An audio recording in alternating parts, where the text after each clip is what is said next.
warahmatullahi wabarakatuh. Good morning student, welcome back in the English class with me Bu. Today we will study about chapter 2. We will study about expressing purpose. Jadi, apa itu expressing purpose? Expressing purpose adalah mengungkapkan tujuan. Ada 3 cara untuk menyatakan tujuan. Yang pertama, to, yang kedua, in order to, dan yang ketiga, so that. Expressing purpose merupakan bagaimana kita mengungkapkan tujuan. Di sini ada 2 unsur utama. Yang pertama, action atau tindakan, dan yang kedua adalah goal atau tujuan. Selanjutnya, kita akan membahas 3 cara untuk mengungkapkan tujuan. Yang pertama, menggunakan kata to. Yang kedua, in order to. Dan yang ketiga, menggunakan so that. Ketiga kata ini artinya sama, yaitu supaya. Oke, lanjut. Let's discuss how to express purpose using to. Setelah ini kita akan membahas bagaimana kita mengungkapkan tujuan dengan menggunakan kata to. Pola yang pertama yang menggunakan to adalah action diikuti kata to, diikuti dengan verb 1 atau kata kerja bentuk 1. Kemudian yang kedua, action atau tindakan diikuti kata to, kemudian diikuti kata be bila kata tersebut adalah adjektif atau kata sifat atau adverb atau kata keterangan. Oke, perhatikan contoh-contoh berikut ini. First, they exercise every day to have strong bodies. Mereka berolahraga setiap hari untuk atau supaya mempunyai tubuh yang kuat.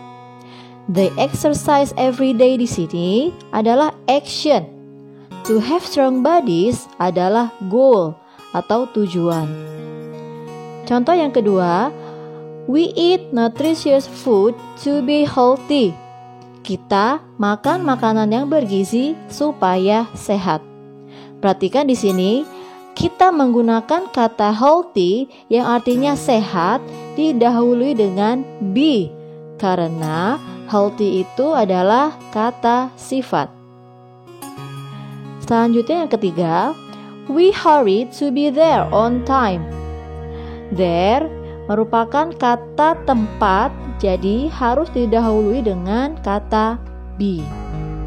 Discuss how to express purpose using in order to. Kita akan bahas penggunaan ungkapan tujuan dengan menggunakan kata in order to. Pola yang kedua menggunakan in order to. Yang pertama, action diikuti dengan in order to, diikuti dengan verb 1. Yang kedua, action diikuti dengan in order to, diikuti dengan kata be jika di sini merupakan adjektif atau kata sifat atau adverb atau kata keterangan. Dan yang ketiga, in order to diikuti dengan verb 1 atau be atau adjektif atau adverb, baru kemudian diikuti dengan action. Jadi di sini sama seperti penggunaan kata to, ya. Hanya saja di sini kita tambahkan dengan kata in order sebelum kata to. Selain kata in order to, kita juga bisa menegatifkan, yaitu dengan kata in order not to, yang berarti supaya tidak. Polanya, kita tinggal menambahkan kata not di antara kata in order dan to. Jadi ingat, bukan in order to not, tetapi in order not to.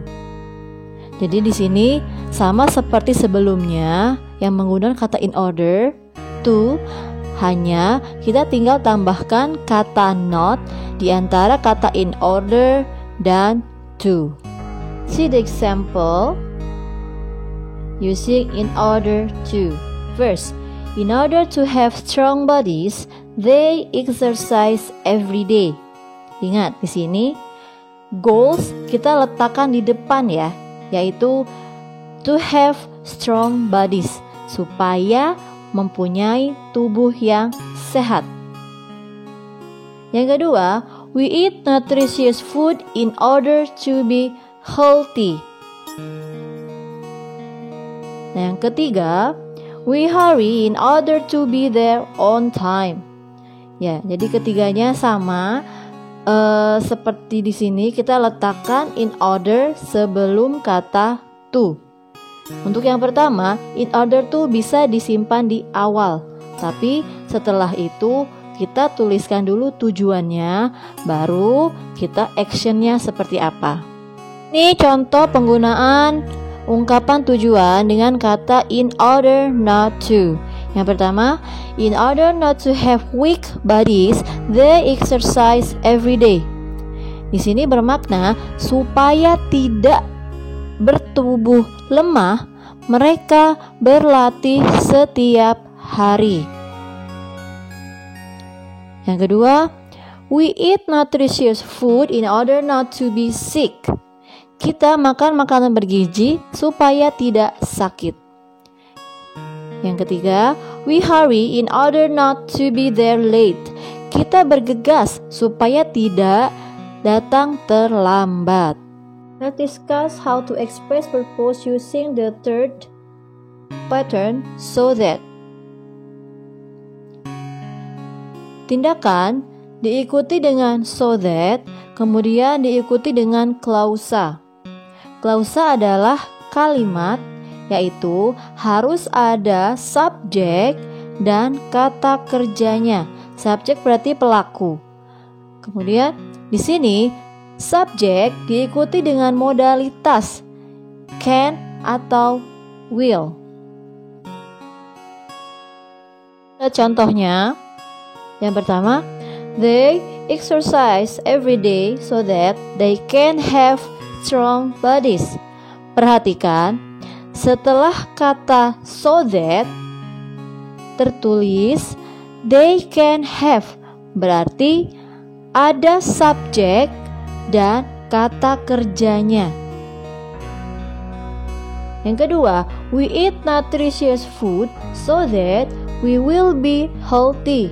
Nah, setelah kata so that diikuti kata we sebagai subjek dan modal will serta adjective. Yang ketiga, I hurry so that I can be there on time. Setelah kata so that ada subjek I, lalu diikuti dengan modalitas can dan diikuti dengan adverb. Yes, student, kita sudah membahas bagaimana kita mengungkapkan tujuan atau expressing purpose dengan kata to, in order to, dan so that. Jadi, kira-kira apa kesimpulannya? Setelah kita lihat penjelasan tadi serta contoh-contohnya, kita dapat simpulkan bahwa perbedaan penggunaan to, in order to, dan so that adalah: yang pertama, to dan in order to diikuti oleh verb one atau be. Kedua, so that diikuti subjek can, will, kemudian verb one atau be. Dan yang ketiga, untuk menegatifkan tujuan yang bermakna supaya tidak, maka kita tambahkan kata not di antara kata in order dan to, atau setelah can atau will. Nah, itulah kesimpulannya. Semoga kalian bisa paham ya. Okay, that's for our lesson today. I hope everyone understand. Thank you for watching. Wassalamualaikum warahmatullahi wabarakatuh.